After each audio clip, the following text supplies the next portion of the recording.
The town of Ravenshade was the kind of place people either never left or never found. Tucked deep in a valley and bordered by dense, whispering pines, it existed in a quiet equilibrium. The streets were clean but aged, the houses well-kept but old, their foundations settled into the earth like the roots of the trees that surrounded them. Life here was predictable, peaceful, until the whispers began. Elara Winfield first heard them on a night thick with rain. She had always loved storms, the way the wind rattled the window panes, the steady drumming of raindrops against the roof, but that night, the sound that woke her wasn't the weather. It was something else. A voice. At first, it was just a faint murmur, barely discernible over the storm. Half asleep, she turned over, pulling the blanket tighter around her shoulders. The whisper came again. Closer. A breath against her ear. You left her. Elara's eyes snapped open. She bolted upright in bed, heart pounding so hard it drowned out everything else. The room was dark, the only light coming from the street lamp outside her window. She held her breath, listening. Nothing. Just the wind, the rain. But she knew what she'd heard. The words had been clear, and they had not been spoken aloud. Elara swallowed hard, trying to shake off the cold dread creeping up her spine. She reached for her phone, checking the time, 3:12 a.m. A dead hour. She pushed the thought away and forced herself to lie back down. Sleep didn't come easy after that. The next morning, Ravenshade looked the same as it always had. The bakery on Main Street sent the scent of fresh bread curling into the chilly autumn air. The old clock tower chimed on the hour, its bells ringing hollow over the rooftops. People went about their routines. But something was different. At the diner where Elara stopped for coffee, she overheard hushed conversations between patrons leaning over their breakfasts. Thought I was dreaming at first, but it was right there, inside my house. I swear, it sounded like my father. But he's been gone 10 years. A man at the counter, one of the older residents, rubbed his hands together as if trying to warm them. It was her voice, he muttered to no one in particular. She was calling my name. Been dead 20 years, but she called my name like she was standing in the room with me. Elara felt her stomach tighten. She wasn't the only one. She paid for her coffee and left, stepping onto the sidewalk where the autumn air smelled damp from last night's rain. Across the street, Mrs. Holloway, the town librarian, stood frozen on her front porch, staring at the siding of her house as if it had spoken to her. Maybe it had. Elara took a shaky breath. Something was happening to Ravenshade, and she had the awful feeling it was only the beginning. By the following night, the whispers had spread. Elara sat on the edge of her bed, staring at the walls of her small house as though expecting them to move. She had spent the entire day trying to convince herself it had been her imagination, maybe she had misheard the wind, maybe exhaustion was playing tricks on her, but deep down, she knew better. When the town spoke in hushed voices, something was wrong. And tonight, Ravenshade was silent. Too silent. Then it came again. You left her.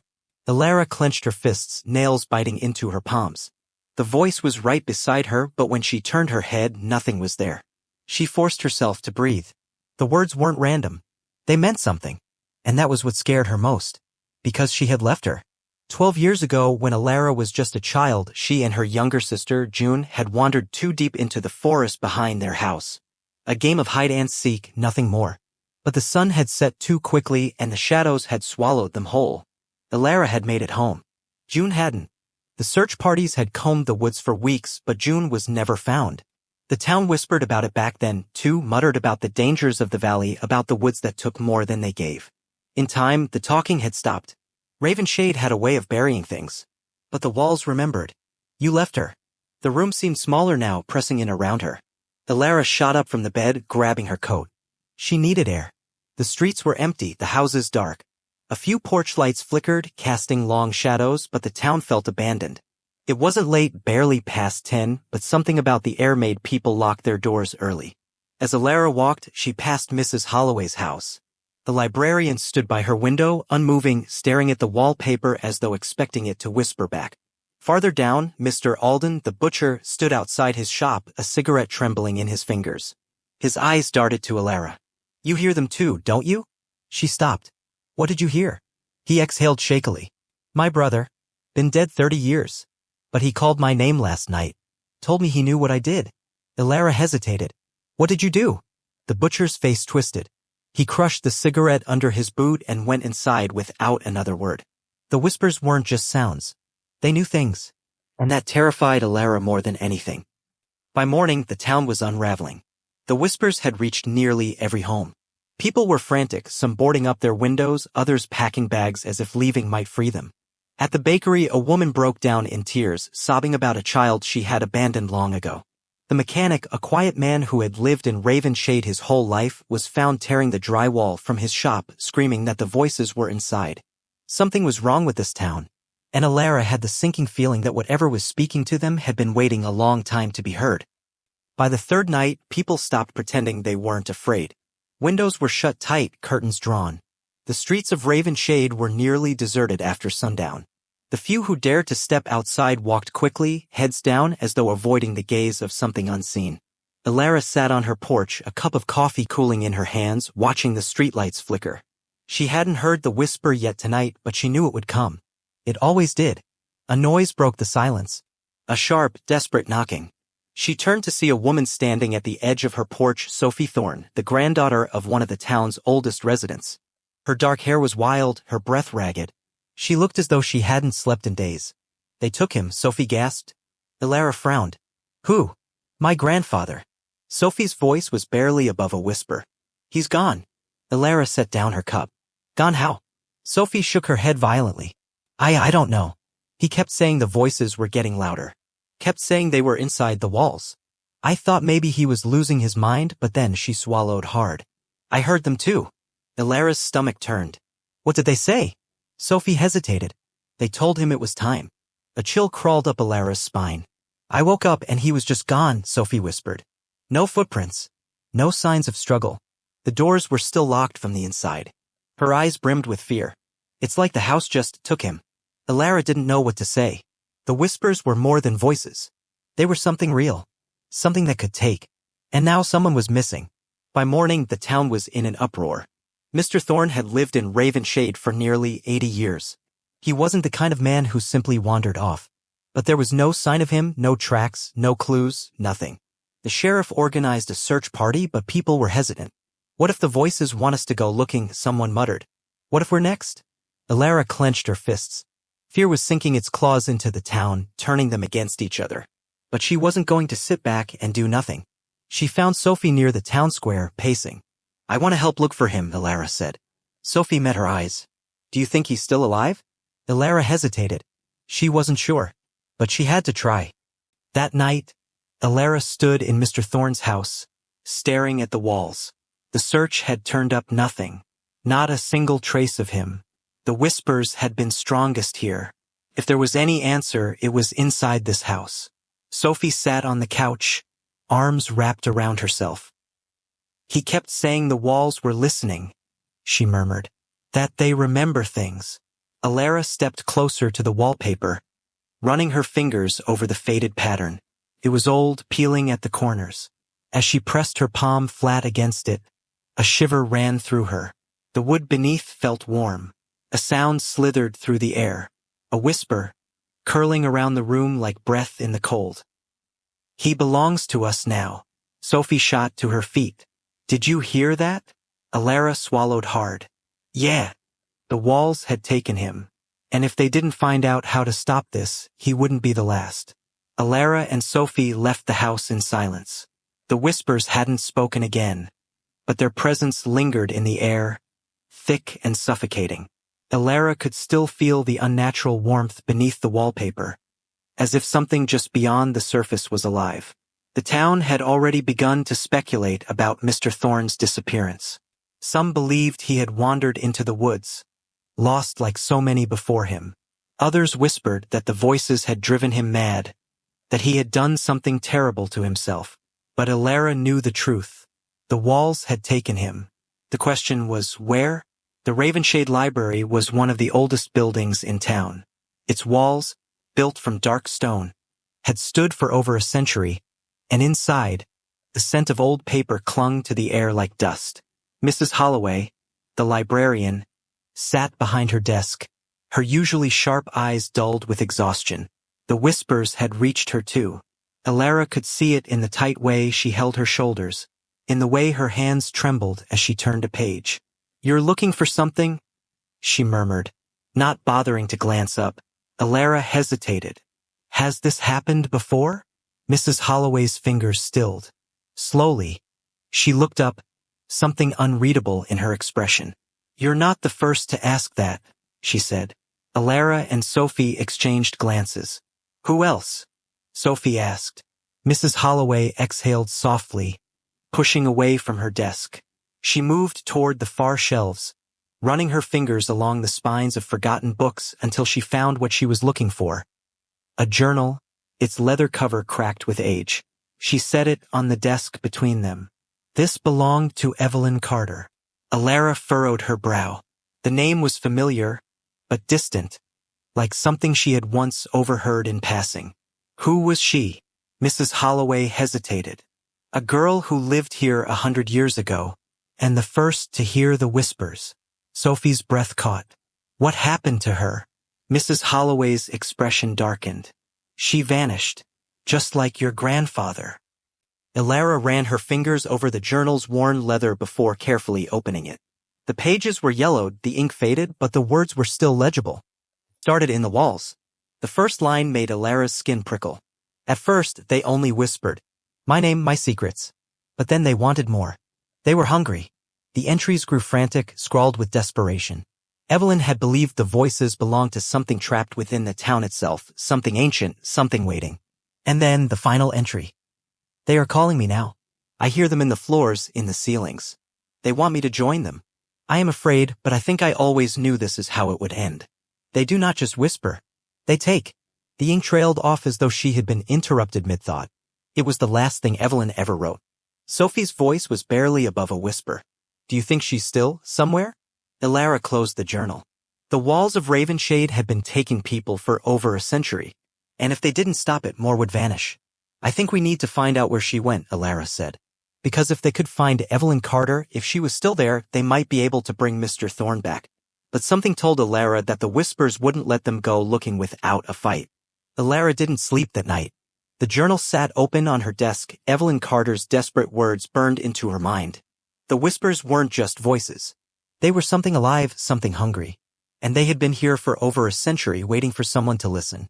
She pressed her fingers against the wooden floor of her bedroom, feeling for something, anything beneath. Nothing. Just the steady, unmoving boards. But she knew better. Somewhere beneath Ravenshade, something was waiting. By morning, Alara and Sophie stood in front of the crumbling remains of Evelyn Carter's childhood home. The house had been abandoned for years, half swallowed by the encroaching forest. Its windows gaped like empty eyes, its front door missing as if something had torn it away from the inside. Sophie shuddered. "I don't like this." "Neither do I," Alara admitted. "But if we're going to find out what happened to Evelyn and your grandfather, this is where we start." The floor groaned beneath their weight as they stepped inside. Dust coated every surface, thick and undisturbed. The air was heavy, stale. But what made Alara's skin crawl was the feeling that the house was watching.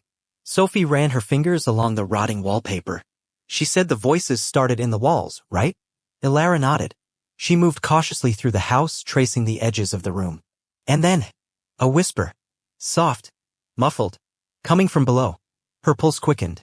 She knelt, brushing away debris to reveal the wooden floorboards beneath. Something was wrong. The boards in the center of the room didn't match the rest. They were newer, as if they had been replaced. "Alara?" Sophie's voice trembled. She pried at the edges of the wood. It shifted. There was something beneath the floor. Alara grabbed a rusted crowbar from the corner of the room and wedged it beneath the loose planks. The wood groaned in protest before finally giving way, revealing a dark, gaping hole. A staircase led downward into the blackness. Sophie took a step back. "No, absolutely not." Alara swallowed. Every instinct told her this was a bad idea. But she thought of Evelyn Carter. She thought of Mr. Thorne. And she knew there was no turning back. "We have to." She took a breath and descended into the dark.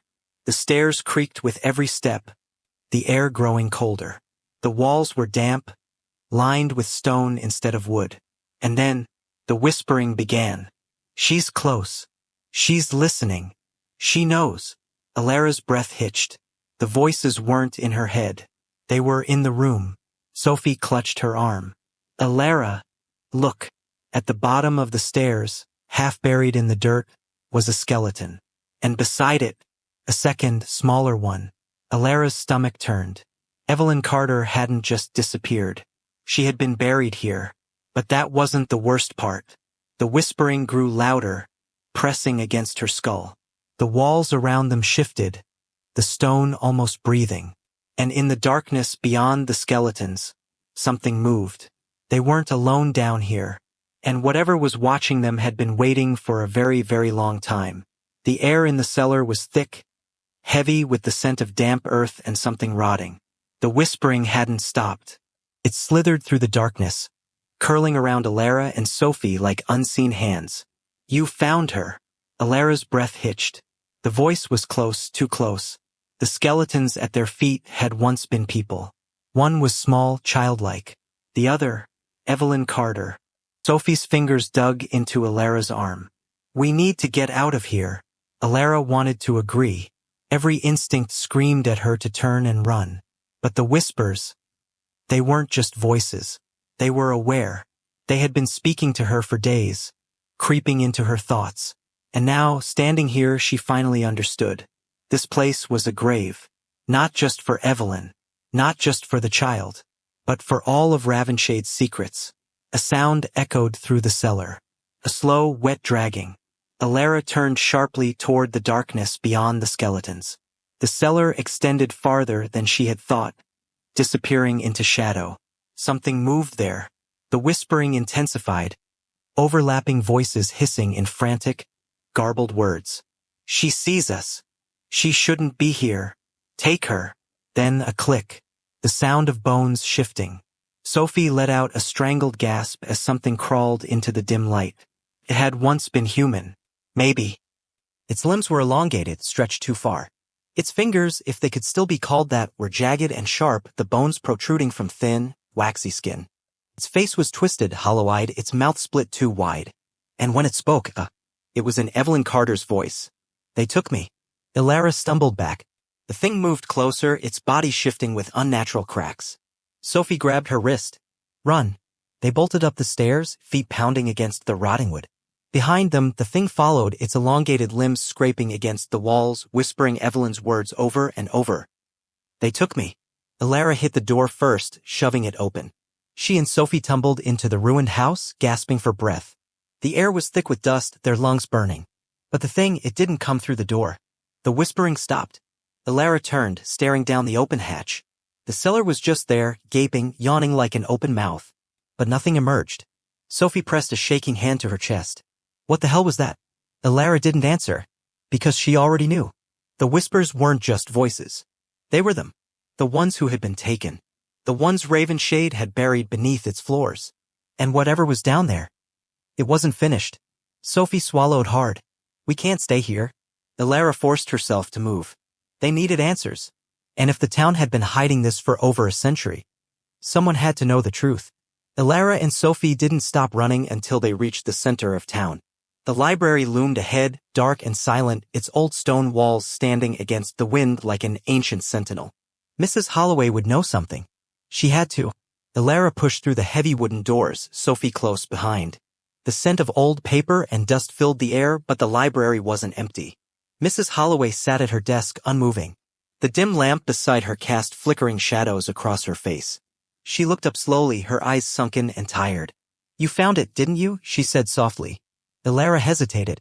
"The cellar. Evelyn Carter's body." Mrs. Holloway let out a slow, rattling sigh. "I was hoping you wouldn't." Sophie's voice was sharp. "You knew." The librarian didn't flinch. She folded her hands neatly on the desk as if bracing herself. "I know more than you think. But tell me, what else did you see?" Alara swallowed. The thing in the darkness, its twisted limbs, the way it had spoken in Evelyn Carter's voice. Something inside her twisted. "They're still there," she whispered. "The ones who were taken." Mrs. Holloway closed her eyes. "Yes. They never really left." She stood, moving toward the far shelves. Her fingers traced the old books, stopping on one with a faded black cover. She set it on the desk and flipped through the brittle pages. "This town," she murmured, "wasn't always called Ravenshade." Alara frowned. "What do you mean?" Mrs. Holloway stopped on a page filled with faded ink. A map old, drawn by hand, the lines shaky. At the top, in elegant cursive, was a name. Hollow's End. Sophie paled. "That's not in any history book." Mrs. Holloway's expression was grim. "Because we made sure of that." Alara's pulse quickened. "Who's we?" The librarian turned the page, revealing a list of names. The founding families. The town's elders, she said. My family. The Thorns. The Aldens. Others. A century ago, we were the ones who buried what happened here. Alara stared at the names, anger bubbling in her chest. Buried what? Mrs. Holloway finally met her eyes. And when she spoke, her voice was hollow. A massacre. 100 years ago, Hollow's End had been a town like any other. But something had happened, something terrible. The townspeople had done something unforgivable. They killed them, Mrs. Holloway whispered. Women. Children. Families who had lived on this land long before we did. They drove them into their homes and set fire to the buildings. They thought they were wiping them out. She exhaled shakily. But the dead don't stay quiet. Sophie gripped the edge of the desk. The whispers. Mrs. Holloway nodded. They started after that. People began hearing voices in the walls, in the floors. The first disappearances happened soon after. Alara's heart pounded. Evelyn Carter was the first. They weren't just haunting us, she said. They were taking people. Mrs. Holloway's eyes darkened. They were replacing what was lost. The weight of it all sank into Alara's bones. The whispers weren't just ghosts. They were the voices of the forgotten, the murdered, the ones whose names had been erased. And the town had tried to silence them. Sophie's voice was barely above a whisper. Then how do we stop this? Mrs. Holloway hesitated. Then she turned the page one last time. A ritual. A way to end it. Alara felt a chill creep down her spine. The words were old, written in a language that barely translated. But the meaning was clear. One final offering. Someone had to take the whispers into themselves. Become the vessel. The town had to choose. And suddenly Alara realized it. That was why the voices had been speaking to her. The library felt colder now, the weight of Mrs. Holloway's words settling over them like a thick fog. One final offering. Alara stared at the brittle pages of the book, her pulse thudding in her ears. The whispers had been growing louder, crawling into her mind like roots digging into the earth. And now she finally understood why. They had already chosen her. Sophie's voice was tight. This isn't real, right? There has to be another way. Mrs. Holloway's silence was answer enough. Alara's throat was dry. This ritual. Has it been done before? The librarian hesitated, then slowly nodded. Once. A long time ago. She turned the pages back, revealing an old newspaper clipping, its edges yellowed with age. The headline sent a shiver down Alara's spine. Town saved from the whispers. Child vanishes in the night. A faded photograph showed a young boy, no older than 10. His name was scrawled beneath the image. Nathaniel Thorne. Sophie stiffened. Wait, Thorne? As in? Mrs. Holloway gave a slow, solemn nod. Mr. Thorne's brother. Alara's stomach twisted. Mr. Thorne had never mentioned a brother. They gave him to the whispers, she said, her voice barely audible. Mrs. Holloway's expression darkened. And the voices stopped. Until now. The meaning was clear. The ritual hadn't ended the whispers. It had only bought the town time. And now the debt had come due again. The town meeting was held that night. Ravenshade's oldest families gathered in the square, their faces pale and drawn. The whispers had reached every home now, their voices filling the walls, creeping into the bones of the town itself. Fear crackled in the air. People murmured, glancing at one another, knowing what had to be done but unwilling to say it. Mrs. Holloway stepped forward, her voice steady but grim. The whispers won't stop. Not unless we give them what they want. Murmurs rippled through the crowd. A man spoke up. And what do they want? The answer was clear. They wanted Alara. Silence stretched through the square. No one said it aloud, but she could feel it. Dozens of eyes shifting toward her. Unease creeping into their expressions. Alara took a slow breath. I can hear them. More than the rest of you. Her voice was calm, despite the terror pooling in her stomach. They've been speaking to me from the start. They chose me. Sophie grabbed her arm. No, this isn't right. But deep down, Alara knew the truth. The whispers wouldn't stop. Not until someone took their place. She could run. She could fight. But the town had already decided. And so had the voices. It's time. The town square was silent. Alara stood in the center, her pulse hammering in her ears as the weight of a century-old curse settled over her shoulders. The whispers curled at the edges of her mind, pressing closer, waiting. No one spoke. No one moved. The people of Ravenshade had spent generations burying the past, pretending the walls weren't listening. But the truth had always been there, just beneath the surface. And now it was clawing its way back. Mrs. Holloway's voice was quiet. It has to be done before sunrise. Sophie's grip on Alara's arm tightened. We are not doing this. Her voice was shaking, furious. There has to be another way. But no one offered one. Because there wasn't. The ritual had been performed before. It had worked. The whispers had been silenced for decades. And now, the town was looking to Alara to do the same. She exhaled slowly. What do I have to do? They gathered in the ruins of Evelyn Carter's home. The cellar door yawned open, waiting. Alara descended first, the air thick with dust and decay. The walls breathed, shifting slightly as if sensing her presence. The whispers pulsed, growing frantic. She's here. She will take our place. She belongs to us now. Mrs. Holloway stood at the top of the stairs, holding the journal with trembling hands. You must speak the words aloud. Acknowledge them. Accept them. Alara's stomach churned. And then what? The librarian hesitated. Then they will take you. Sophie let out a sharp breath. You're just okay with this? We're handing her over to the same thing that took my grandfather. Mrs. Holloway's voice was weary. If we don't, they will take all of us. Alara stared at the journal. The words were old, but she understood them. A sacrifice. A vessel. Someone had to bear the voices so the town could live. The whispers surged around her, pressing into her skull. Say it. Let us in. Sophie grabbed her shoulders. Alara, you don't have to do this. But she did. Because the moment she had first heard the whispers, she had been marked. And there was no escape. Alara turned to Sophie, her chest tight. If I don't do this, it won't stop.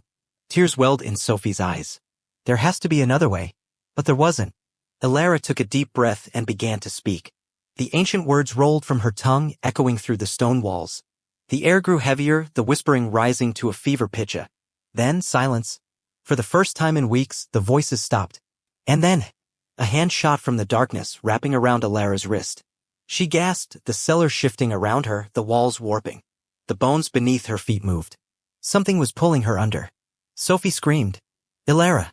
The last thing Alara saw was Sophie reaching for her. And then the walls swallowed her whole. Sophie's scream echoed through the cellar. Alara was gone. One moment, her fingers had been within reach. The next, she had been pulled into the walls, swallowed by the thing Ravenshade had buried for a century. The whispering had stopped. The air was eerily still. But Sophie knew Alara wasn't dead. She was inside. Mrs. Holloway stood frozen at the top of the stairs, the ancient journal clutched in her hands. The ritual was complete. The town was safe. But at what cost? Sophie's breath came in sharp gasps. We have to get her back. Mrs. Holloway's face was lined with sorrow. We can't. Sophie clenched her fists. That's not good enough. The librarian's voice was hollow. It's done. But Sophie refused to accept that. The town changed overnight. The whispers were gone. The walls no longer murmured secrets. People no longer jolted awake in the middle of the night, haunted by voices only they could hear. It was as if nothing had ever happened. The town went back to normal. But Sophie couldn't. She avoided people. She ignored the sympathetic looks, the empty reassurances. The town had sacrificed Alara like she was nothing, like she was just a piece in a cycle that had repeated for generations. But Alara had been her friend. And Sophie wasn't about to let Ravenshade forget her. A month passed. Then, too, the town healed. People moved on. Sophie didn't. She spent her nights staring at walls, pressing her ear to the wooden beams, listening. Hoping. Then, one night, a whisper. So soft, so faint she almost thought she imagined it. Sophie. Her breath caught. She pressed closer. Alara. The whisper curled against her ear, barely more than a breath. I'm still here. Sophie's pulse pounded. She wasn't imagining it. Alara was still in the walls. And that meant there was still a chance to bring her back. Sophie exhaled shakily, her jaw setting with determination. Ravenshade thought this was over.